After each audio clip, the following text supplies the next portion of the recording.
चित्रा वाघ यांच्यावर विद्या चव्हाण यांनी जे आरोप केले त्यावर भाजप नेत्यांनी आज प्रतिक्रियेस नकार दिलाय।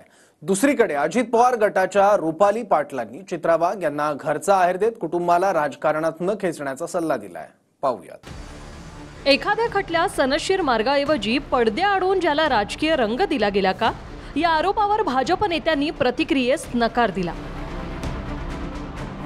काल राष्ट्रवादी शरद पवार गटाच्या नेत्या विद्या चव्हाणांनी फडणवीसांच्या सहमतीने चित्रा वाघांनी सुनेला फूस लावल्याचा आरोप केला। त्यासाठी सुनेला काय काय सांगितलं त्या संवादाची क्लिपही त्यांनी दाखवली। तू आवाहन करते याच्यामध्ये की पवार साहेबांना मला सांगायचंय आणि सुप्रियाताईंना महिलांच्या सक्षमीकरणासाठी तुम्ही काम करतात, मला न्याय मिळवून द्या।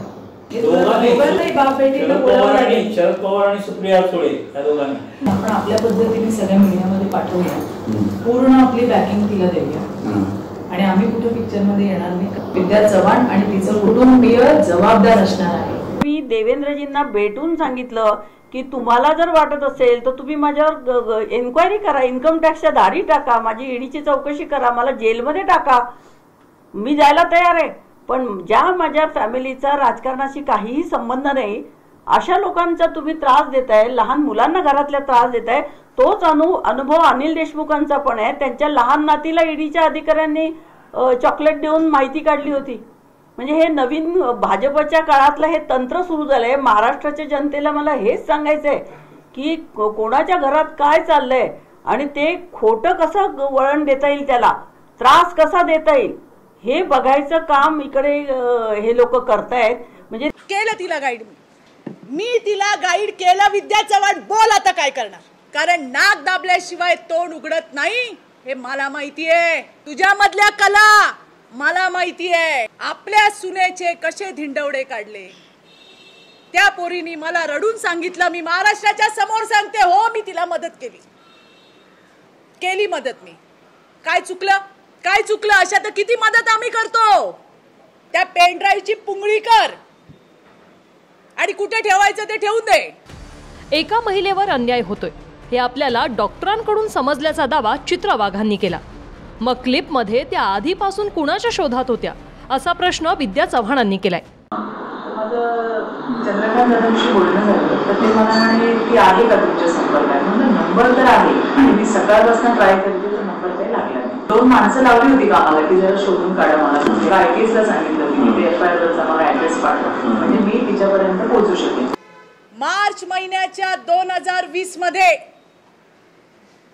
एक डॉक्टर माझ्याकडे आले होते जे आमचे फॅमिली फ्रेंड आहेत।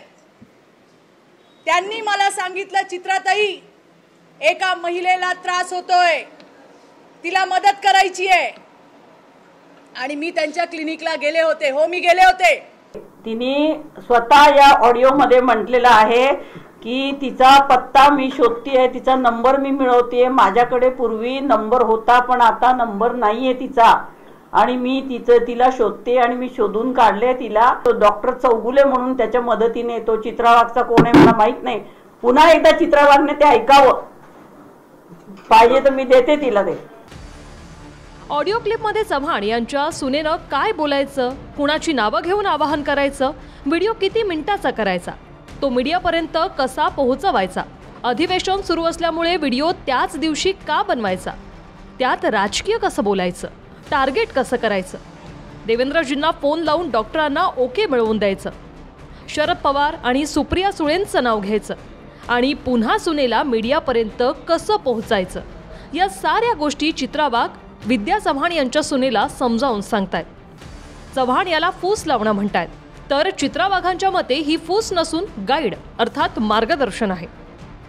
क्लिपमध्ये चित्रा वाघ आणि त्यांच्या सोबतचा डॉक्टर जे चव्हाण यांच्या सुनेला सांगतोय नेमका तसाच व्हिडिओ बनवून सुनेनं माध्यमांना दिला होता।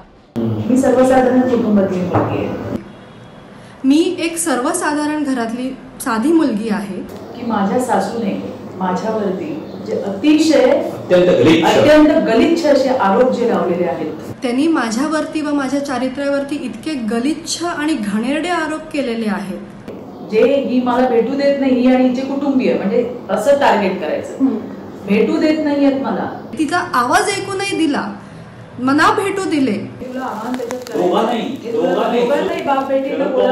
शरद पवार आणि सुप्रिया सुळे या दोघांनी. माझी विनंती आहे शरद पवार साहेबांना आणि सुप्रियाताई सुळे यांना. या क्लिपमध्ये फडणवीस यांचाही संवाद असल्यामुळे आपण त्या सार्वजनिक करण्याआधी फडणवीसांकडेही गेलो होतो. मात्र त्यांनी सकारात्मक प्रतिसाद न दिल्यामुळे अखेर त्या पब्लिक कराव्या लागल्या, असं विद्या चव्हाण यांनी म्हटलंय. देवीकडून सांगितलं की मी गौरीला भेटायला चालली आहे, तर ती काय म्हणते म्हटलं आपल्याला जरा बघूयात. आणि आमचं इनफॅक्ट 2 दिवसापूर्वीच हे बोलणं झालं की आपण तिच्या मागे पार्टी म्हणून नाही, पण एक आपण तिच्या मागे स्ट्रॉंगली उभं राहायला पाहिजे. देवेंद्रजी आहेत, बोल.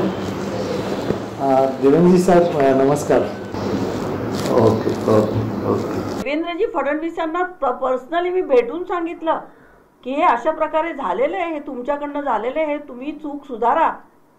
आम्ही एकत्र काम केलेलं आहे पूर्वी, चित्रा वाघ असेल, मी असेल, परंतु तिने मला अशा प्रकारे त्रास द्यावा, माझ्या घरातल्या लोकांना त्रास द्यावा. उद्या चित्रा वाघचा मुलगा मोठा झाला, तिला जर कोणी मुलाला त्रास दिला तर ती सहन करू शकेल का?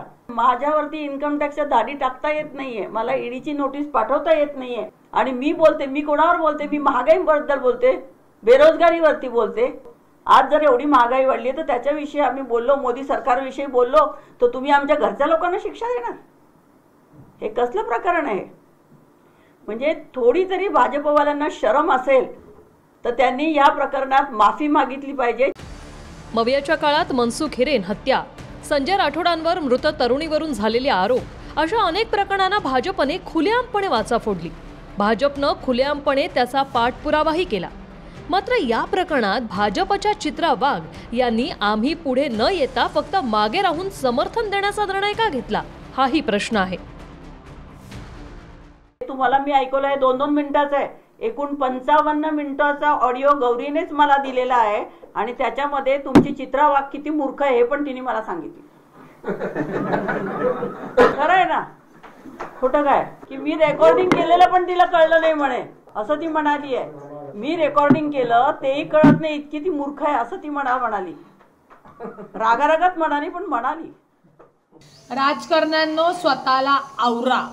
स्वतः न्याय देत असताना, आपण समाजामध्ये काम करत असताना आपण ह्या सगळ्या गोष्टी पाहिल्या पाहिजेत की जे आपण दुसऱ्यावर सूड उगवतोय किंवा त्यांच्या कुटुंबातला वादाचा आपण फायदा करून घेतोय, तर उद्या तीच वेळ प्रत्येक राजकारणाच्या कुटुंबावर येऊ शकते. त्याच्यामुळे राजकारणाची इथिक्स, राजकारणाची चौकट, काम करण्याची चौकट ही प्रत्येक राजकारण्याने ठरवून आणि योग्य प्रमाणे वापरणं गरजेचं आहे. अक्षय मंकनी, TV9 मराठी, मुंबई.